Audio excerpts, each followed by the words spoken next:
Municipal లొల్లి ముగిసింది. ఇక చలో ఢిల్లీ కార్యక్రమానికి తెరలేచింది. తెలంగాణ కాంగ్రెస్ హస్తిని బాట పడుతోంది. మంత్రి పదవుల కోసం, రాజ్యసభలో చోటు కోసం ఇంకొంతమంది ఆశావహుల ప్రయత్నాలు జోరందుకున్నాయి. తెలంగాణ కేబినెట్ అంతా ఢిల్లీకి వెళ్లాలని డిసైడ్ అయిన ముచ్చట తెలిసిందే. మంత్రి పదవిపై గురిపెట్టిన ఆశావహులు హస్తినాపోయి రావాలి అని ఫిక్స్ అయ్యారట. తమకు మంత్రి పదవి కావాలని, కేబినెట్ లో చోటు ఇవ్వాల్సిందేనన్న కోమటిరెడ్డి రాజగోపాల్ రెడ్డి, మల్రెడ్డి రంగారెడ్డిల ఆవాజ్ అందరు విన్నదే. మినిస్టర్ గిరి వచ్చేనా లేదా అనే గ్యారంటీ సంగతేమో కానీ పిలుపు వస్తే చాలు రెక్కలు కట్టుకుని ఢిల్లీకి వెళ్లేందుకు రెడీగా ఉన్నారనేది కాంగ్రెస్ వర్గాల్లో ఓ టాక్.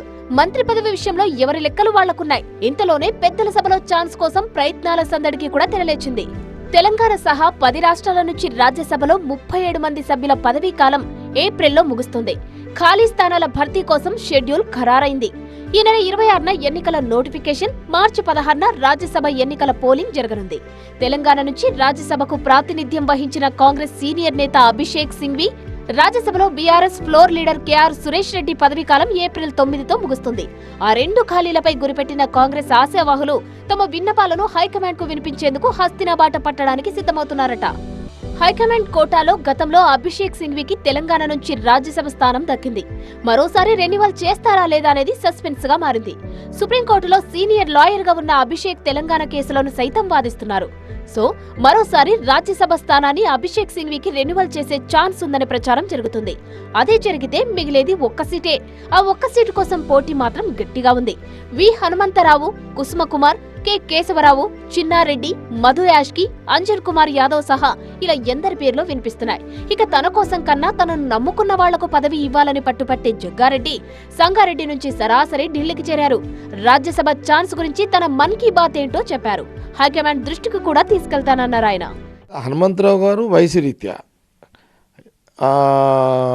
ఎన్ఐసిఓ యూత్ కాంగ్రెస్ కమ్మ సామాజికం సంబంధించి జట్టి కుసుమ్ కుమార్, ఇప్పుడు ఆల్రెడీ చిన్నారెడ్డి గారు అడుగుడు తప్పు కాదు, అడగొచ్చు, వాళ్ళు చర్చలో పెట్టుకుంటారు.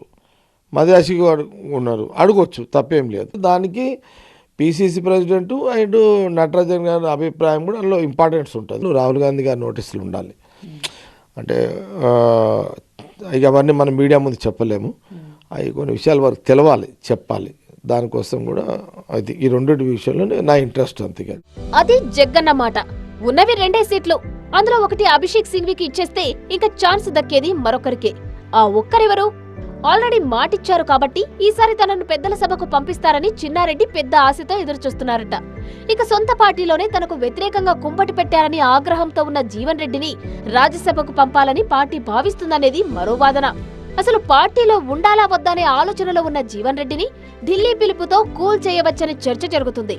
ఎవరి లెక్కలు ఎలా ఉన్నా హైకమాండ్ నిర్ణయమే ఫైనల్ అంటున్నారు నేతలు. ఇటు రాజ్యసభలో సీటు కోసం కొందరు, కేబినెట్ లో చోటు కోసం ఇంకొందరు అధిష్టానాన్ని ప్రసన్నం చేసుకునే ప్రయత్నాలు ముమ్మరం చేస్తున్నారు.